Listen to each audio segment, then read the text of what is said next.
కర్నూలు పోలీసులు ఎరువులు పురుగుల మందులు దుకాణాలపై ఆకస్మిక తనిఖీలు ఎరువుల కృత్రిమ కొరత సృష్టిస్తే కఠిన చర్యలు ప్రభుత్వం నిర్ణయించిన ధరలకే రైతులకు ఎరువులు విక్రయించాలి.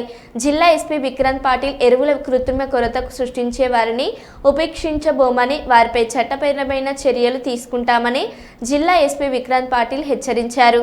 జిల్లా ఎస్పీ ఆదేశాలతో జిల్లా వ్యాప్తంగా ఉన్న ఎరువులు పురుగు మందులు దుకాణాల వాటికి అనుబంధంగా ఉన్న గోదాంలను జిల్లా పోలీస్ అధికారులు మంగళవారం ఆకస్మికంగా తనిఖీలు చేశారు.